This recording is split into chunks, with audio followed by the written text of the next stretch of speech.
मैं मेरान अकेडमी में अब लेक्चर डिलीवर कर रहा हूं और आज का जो टॉपिक है वो क्लास 9th के लिए है और इसमें हम समझेंगे atomic number, mass number,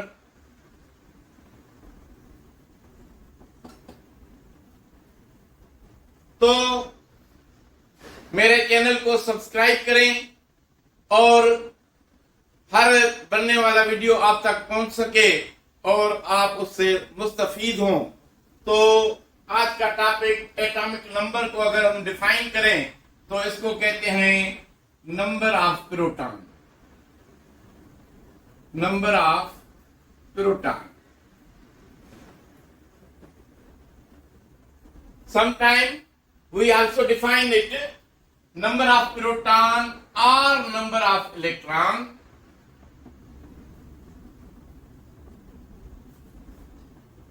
of neutral atom. तो सिंपली अगर हम नंबर ऑफ प्रोटॉन कहते हैं तो सिंपली एटम। अगर हम ये वर्ड भी यूज करें कि नंबर ऑफ प्रोटॉन और नंबर ऑफ इलेक्ट्रॉन, तो ये होगा तब जब एटम न्यूट्रल होगा।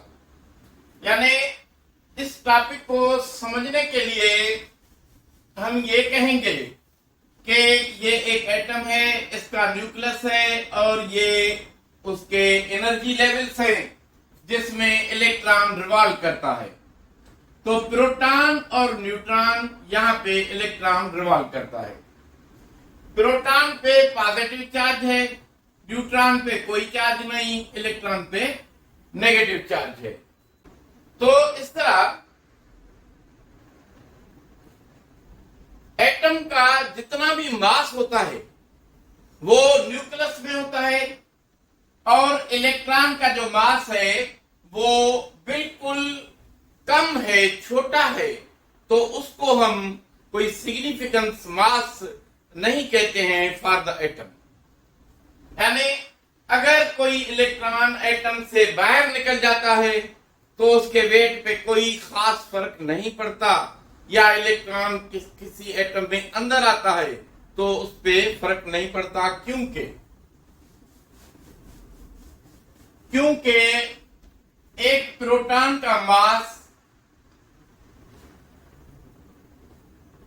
होता है तो उसमें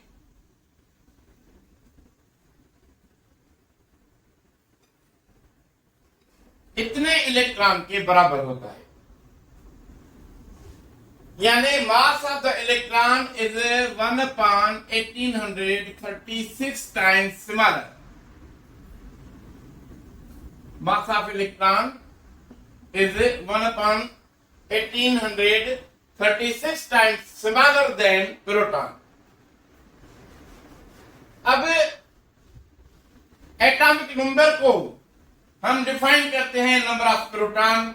यानी सपोज करें मैं यहां पे लिखता हूं सोडियम और यहां पे लिखता हूं 11, यहां पे 23। अब इन दोनों को ऐसे भी लिखा जाता है। मेन ये केस में जो छोटा नंबर है, जैसे ये, इसको हम कहते हैं प्रोटॉन, नंबर ऑफ प्रोटॉन। यानी ये इसका एटॉमिक नंबर है, ये इसका एटॉमिक नंबर है। तो इसको देख के हम बताएंगे कि इसमें कितने प्रोटॉन हैं, कितने इलेक्ट्रॉन हैं और कितने न्यूट्रॉन हैं। तो एटॉमिक नंबर को हमने डिफाइन किया नंबर ऑफ प्रोटॉन, और एटॉमिक मास को यानी मास नंबर और simply what we say mass number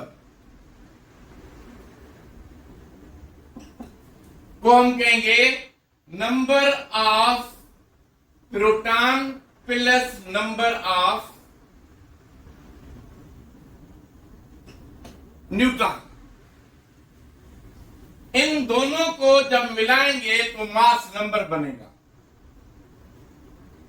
अब इलेक्ट्रॉन कितने होते हैं किसी भी न्यूट्रल एटम में? Number of proton is always equal to the number of electron. अगर प्रोटॉन 11 है तो इलेक्ट्रॉन भी 11 होंगे।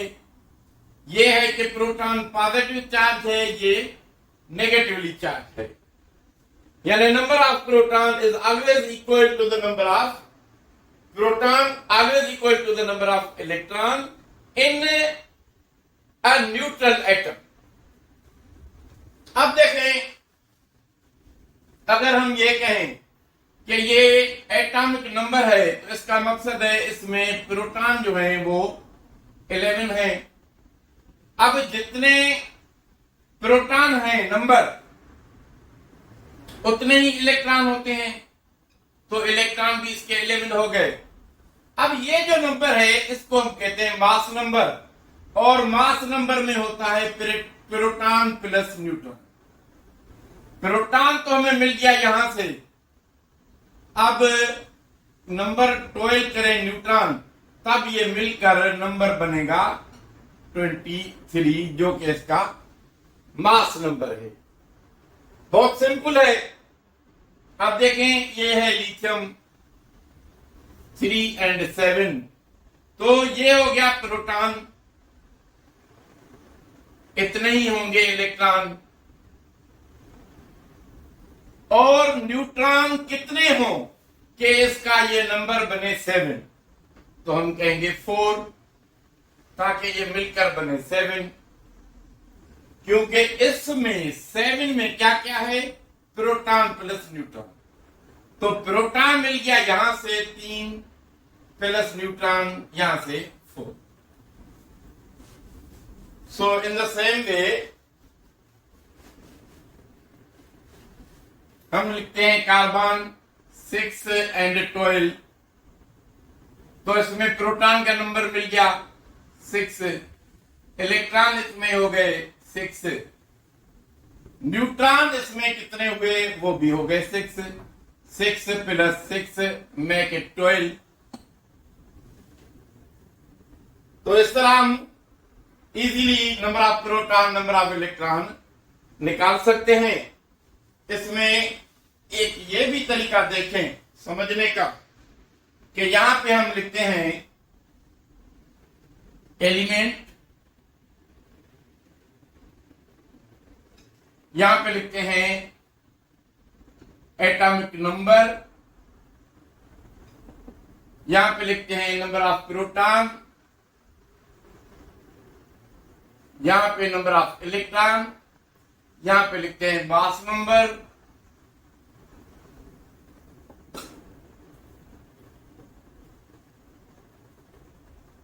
अब अगर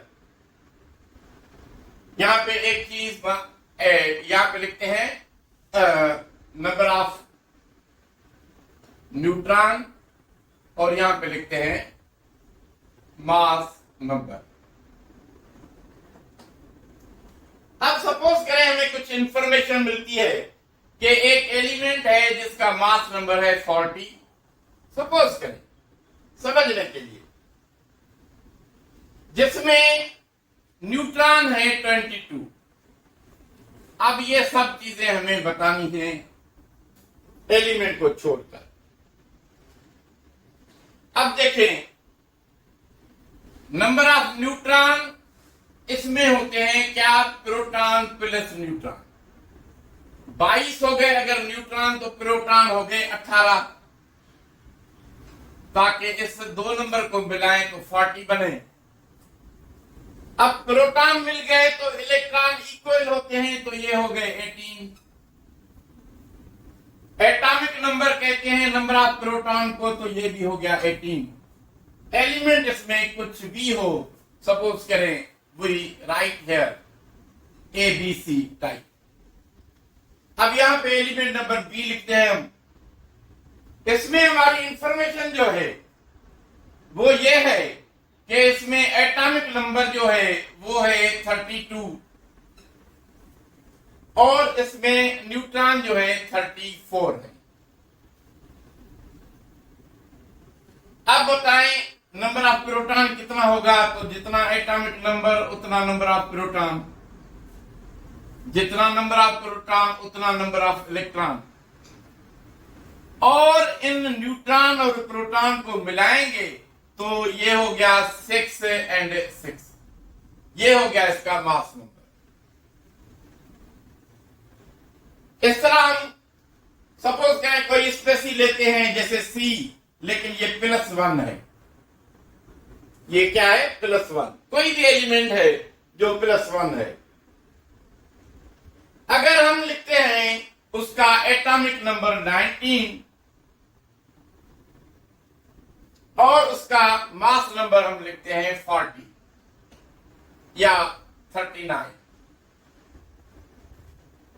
अब देखें इसका एटॉमिक नंबर अगर 19 है तो जाहिर है इसमें प्रोटॉन भी 19 होंगे, 19।